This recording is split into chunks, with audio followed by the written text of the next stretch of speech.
ഈ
ആധുനിക കാലത്ത് എല്ലാ മനുഷ്യരും അനുഭവിക്കുന്ന ഒരു വലിയ പ്രശ്നമാണ് ടെൻഷൻ എന്നുള്ളത്, മാനസിക പിരിമുറുക്കം.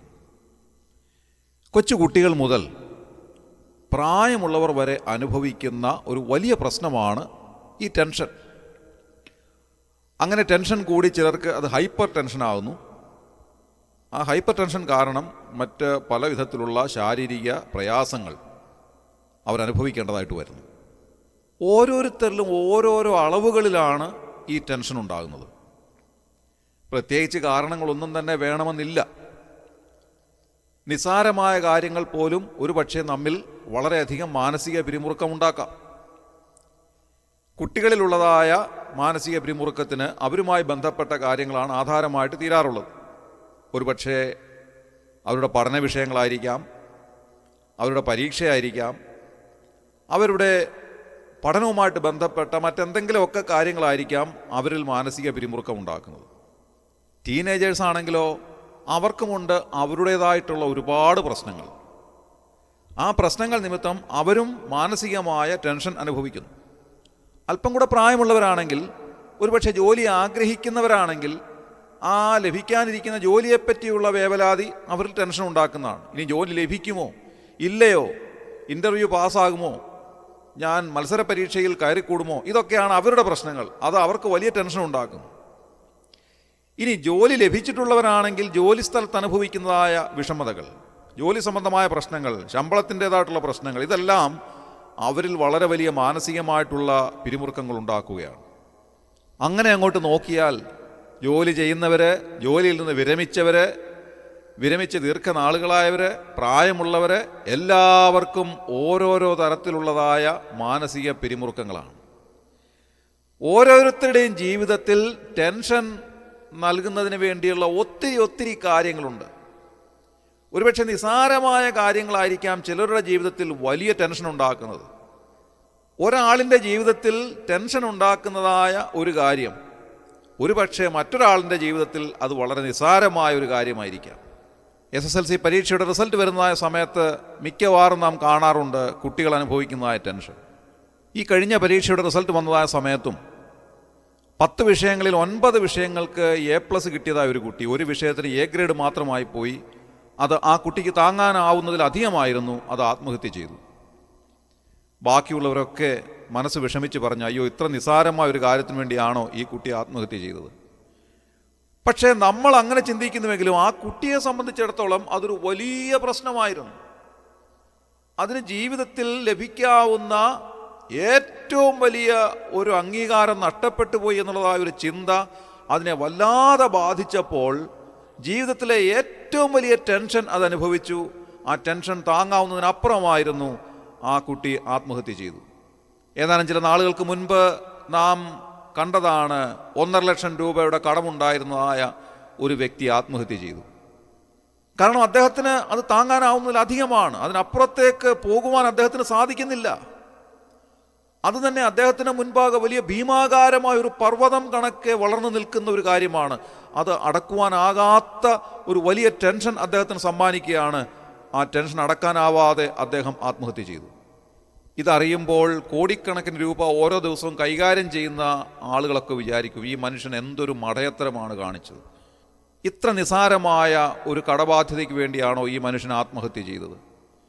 എന്നാൽ ആ മനുഷ്യനെ സംബന്ധിച്ചിടത്തോളം അത് വലിയൊരു തുകയാണ്. അദ്ദേഹത്തിന് അത് വീട്ടിയെടുക്കുവാൻ സാധ്യമല്ലാത്ത അത്രമാത്രം വലിയ ഒരു തുകയാണ്. അതുകൊണ്ടാണ് അദ്ദേഹം ആ ടെൻഷൻ സഹിക്കാനാവാതെ ആത്മഹത്യ ചെയ്തത്. പ്രിയമുള്ളവരെ, ഒരാൾക്ക് നിസ്സാരമെന്ന് തോന്നുന്നതായ ഒരു പ്രശ്നം മറ്റൊരാളിനെ സംബന്ധിച്ചിടത്തോളം ഏറ്റവും വലിയ പ്രശ്നമാകാം. ഒരാളിന് ഏറ്റവും വലുതെന്ന് തോന്നുന്നതായ ഒരു പ്രശ്നം മറ്റൊരാളിന് നിസാരമായ ഒരു കാര്യമായിരിക്കാം. എന്തായിരുന്നാലും മനുഷ്യൻ ടെൻഷൻ അനുഭവിക്കുമ്പോൾ അവരുടെ മാനസികമായ പിരിമുറുക്കം അവരെ വല്ലാതെ തളർത്തുന്നതാണ്.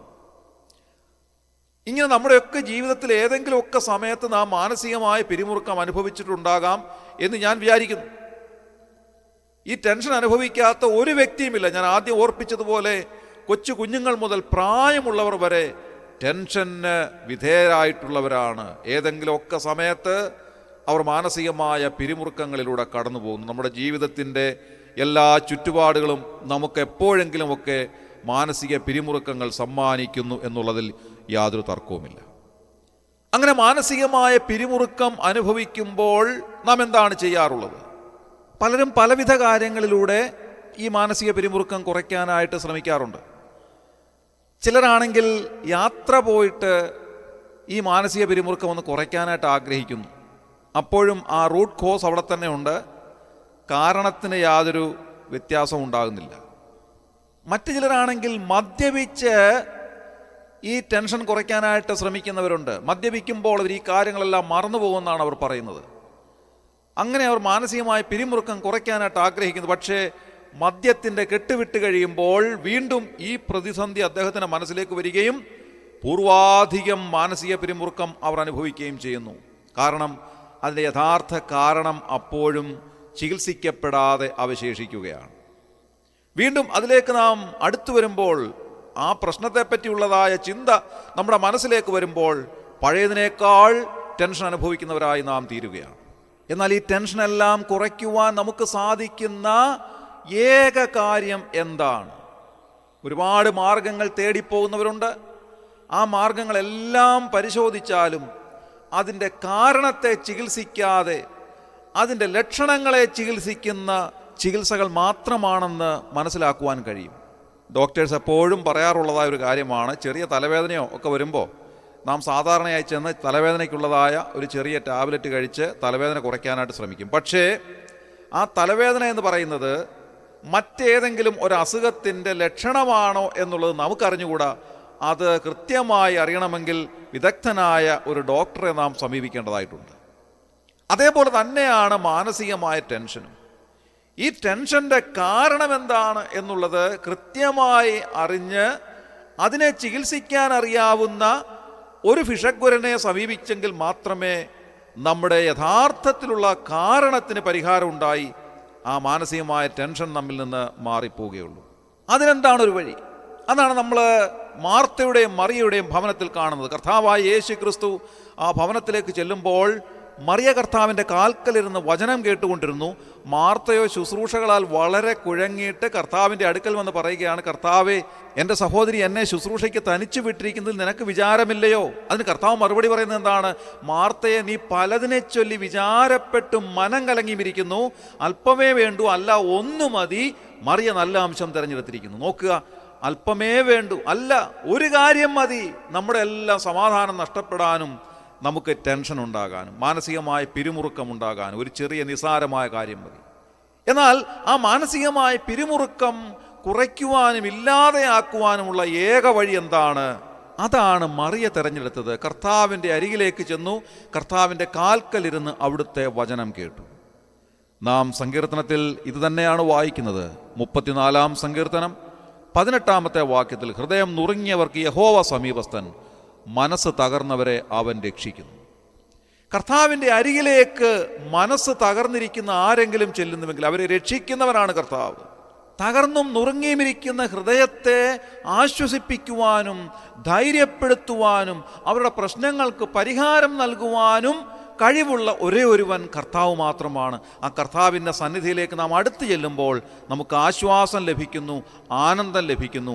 അതാണ് ഇന്ന് രാവിലെ നാം കേട്ടതായ പാട്ടിലൂടെ നമുക്ക് മനസ്സിലാക്കുവാനായിട്ട് സാധിച്ചത്. ആ പാട്ട് ഇങ്ങനെയാണ്: ഒന്നേയുള്ളെനിക്കാനന്ദമുലകിൽ യേശുവിൻ സന്നിധി അണയുവതേ, അന്നേരം മമ മാനസഖേദം ഒന്നായകലും വെയിലിൽ ഹിമം പോലൊന്നേ ഉള്ളെനിക്കാനന്ദമുലകിൽ യേശുവിൻ സന്നിധി അണയുവതേ.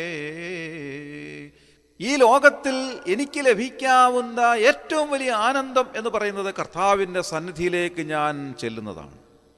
അവിടെ ഞാൻ ചെല്ലുമ്പോൾ എൻ്റെ മനസ്സിൻ്റെ എല്ലാ പ്രയാസങ്ങളും ഒന്നാകെ അകന്നു പോകുന്നു എന്നാണ് ദൈവദാസൻ പാടിയിട്ടുള്ളത്. പ്രിയമുള്ളവരെ, ഇന്ന് രാവിലെ ഈ കർത്താവിൻ്റെ അരികിലേക്ക് നമുക്ക് അടുത്ത് ചെല്ലാം. ഒരുപക്ഷെ വിധങ്ങളായ ചിന്താക്കുഴപ്പങ്ങളെല്ലാം നമ്മുടെ മനസ്സിലുണ്ടായിരിക്കാം. ഒരുപാട് പ്രശ്നങ്ങൾ നമ്മുടെ മുമ്പിൽ കാണുമായിരിക്കാം. നമ്മുടെ മാനസിക സന്തോഷം തകർത്ത് കളയുന്ന, മാനസിക പിരിമുറുക്കം വർദ്ധിപ്പിക്കുന്ന ഒത്തിരി കാര്യങ്ങൾ ഒരുപക്ഷെ നമ്മുടെ മനസ്സിലേക്ക് ഇന്ന് രാവിലെ കടന്നു വരുന്നുണ്ടായിരിക്കാം. ഇന്നലെ നാം കിടക്കയിലേക്ക് പോയപ്പോൾ ഒരുപക്ഷെ ഈ കാര്യം ഓർത്ത് വല്ലാതെ ഭാരപ്പെട്ട് പ്രയാസപ്പെട്ട് മാനസികമായ ടെൻഷനോട് കൂടെ ആയിരിക്കാം നാം കിടക്കയിലേക്ക് പോയത്. ഇന്ന് രാവിലെ നാം ഉണർന്നപ്പോൾ വീണ്ടും ആ പ്രശ്നം നമ്മുടെ മനസ്സിലേക്ക് വരുന്നുണ്ടായിരിക്കാം. എന്നാൽ ദൈവവചനം നമ്മോട് പറയുന്നു, നീ ഭയപ്പെടേണ്ട, കർത്താവിൻ്റെ അരികിലേക്ക് വന്നാട്ടെ. പാട്ടുകാരനായ ദൈവദാസൻ പാടിയതുപോലെ കർത്താവിൻ്റെ സന്നിധിയിലേക്ക് അടുത്തു വരുമ്പോൾ നമ്മുടെ സകല മാനസിക പ്രയാസങ്ങളും നമ്മുടെ മാനസികമായ പിരിമുറുക്കങ്ങളും മാറ്റുവാൻ കഴിവുള്ള ദൈവത്തിൻ്റെ അരികിലേക്ക് ഇന്ന് രാവിലെ നാം അടുത്തു വന്നിരിക്കുകയാണ്. ഹൃദയം നുറുങ്ങിയവർക്ക് യഹോവ സമീപസ്ഥൻ, മനസ്സ് തകർന്നവരെ അവൻ രക്ഷിക്കുന്നു. അങ്ങനെ നമ്മെ രക്ഷിക്കുന്ന കർത്താവിൻ്റെ അരികിലേക്ക് ഇന്ന് രാവിലെ അടുത്തു വരാം. നമ്മുടെ എല്ലാ പ്രശ്നങ്ങൾക്കും പരിഹാരകനായ കർത്താവിൻ്റെ അരികിലേക്ക് നാം അടുത്തു വന്നിരിക്കുന്നു. സകല പ്രശ്ന പരിഹാരകനായ ആ കർത്താവിൻ്റെ മുഖത്തേക്ക് നോക്കി ഇന്ന് രാവിലെ നമ്മുടെ സകല ആവശ്യങ്ങളും തിരുമുൻപാകെ പറയുമ്പോൾ നമ്മുടെ എല്ലാ ആവശ്യങ്ങളും ശ്രദ്ധ വെച്ച് കേൾക്കുന്ന ദൈവം, നമ്മെ ഒരു നാളും തള്ളിക്കളയാത്ത കർത്താവ്, നമ്മുടെ ആവശ്യങ്ങൾ അറിഞ്ഞ് നമ്മെ സഹായിക്കുന്നവനാണ്. നമുക്ക് സന്തോഷവും സമാധാനവും ആശ്വാസവും നൽകുന്നവനാണ്. ആ കർത്താവിൻ്റെ അരികിലേക്ക് അടുത്തിയെല്ലാം കർത്താവ് നമ്മെ ഓരോരുത്തരെയും സഹായിക്കട്ടെ. ഈ ശുശ്രൂഷയെ സംബന്ധിച്ച് എല്ലാവരെയും കർത്താവ് അനുഗ്രഹിക്കട്ടെ. നമ്മുടെ കണ്ണുകളെ അടയ്ക്കാം, പ്രാർത്ഥിക്കാം. ക്രിസ്തുവേശുവിലൂടെ അതിവാത്സല്യമായി ഞങ്ങളെ സ്നേഹിക്കുന്ന സ്വർഗീയ പിതാവാം നല്ല ദൈവമേ, ഇന്ന് രാവിലെ ഞങ്ങൾക്ക് ഉണർന്നെഴുന്നേൽപ്പാൻ ഞങ്ങളെ സഹായിച്ചതിനായി സ്തോത്രം ചെയ്യും. കർത്താവ്, വിവിധങ്ങളായ ഭാരങ്ങളുടെയും പ്രയാസങ്ങളുടെയും മാനസികമായ പിരിമുറുക്കങ്ങളുടെയും മധ്യത്തിലൂടെ ഞങ്ങൾ ജീവിക്കുമ്പോൾ ഞങ്ങളുടെ മനസ്സിൻ്റെ സന്തോഷം കെടുത്തിക്കളയുന്ന, സമാധാനം കെടുത്തിക്കളയുന്ന, ഞങ്ങളെ വല്ലാതെ നിരാശയിലേക്ക് തള്ളിവിടുന്ന ഒത്തിരി കാര്യങ്ങൾ കർത്താവെ ഞങ്ങളുടെ മനസ്സിലേക്ക് കടന്നു വരാറുണ്ട്. എന്നാൽ ഇന്ന് രാവിലെ നിൻ്റെ ഭാരമെല്ലാം യഹോവയുടെ മേൽ വെച്ച് കൊടുക്കുക. അവൻ നിന്നെ പുലർത്തും എന്നെഴുതിയിരിക്കുന്ന വചനത്തിന് അനുസരണമായി ഞങ്ങൾ അവിടുത്തെ സന്നിധിയിലേക്ക് അടുത്ത് വരികയാണ്. അവങ്കിലേക്ക് നോക്കിയവർ പ്രകാശിതരായി അവരുടെ മുഖം ലജ്ജിച്ചു പോയതുമില്ലേ ഞങ്ങൾ വായിക്കുന്നു. ഹൃദയം നുറുങ്ങിയവർക്ക് യഹോവ സമീപസ്ഥൻ, മനസ്സ് തകർന്നവരെ അവൻ രക്ഷിക്കുന്നു എന്നെഴുതിയിരിക്കുന്നത് പോലെ കർത്താവ്, ഇന്ന് രാവിലെ ഞങ്ങളെല്ലാവരും അവിടുത്തെ സന്നിധിയിലേക്ക് അടുത്തു വരുന്നു. ഈ ശുശ്രൂഷയിൽ സംബന്ധിച്ച എല്ലാവരെയും അവിടുന്ന് സഹായിക്കും, അനുഗ്രഹിക്കുകയും ചെയ്യണമേ. ആരെങ്കിലും കർത്താവെ മാനസികമായ ടെൻഷൻ അനുഭവിക്കുന്നവരുണ്ടെങ്കിൽ അവരുടെ ടെൻഷൻ്റെ കാരണം എന്താണോ അത് മാറ്റിക്കൊടുത്ത് അവരെ ഇന്ന് രാവിലെ സഹായിച്ച് അനുഗ്രഹിക്കണമെന്ന് പ്രാർത്ഥിക്കുന്നു. ഇന്നത്തെ ദിവസം ധൈര്യത്തോടെ ജീവിപ്പാൻ എല്ലാവരെയും അവിടുന്ന് അനുവദിച്ചാട്ടെ, അവിടുന്ന് അനുഗ്രഹിച്ചാട്ടെ. അവിടുത്തെ അനുഗ്രഹം നൽകിയതിനായി ഞങ്ങൾ നന്ദി പറയുന്നു. ഞങ്ങൾ പ്രാർത്ഥന കേട്ടതിനായി സ്തോത്രം. ഞങ്ങളുടെ കർത്താവ് രക്ഷിതാവുമായ യേശു ക്രിസ്തുവിൻ്റെ ധന്യമായ നാമത്തിൽ തന്നെ ആമേൻ.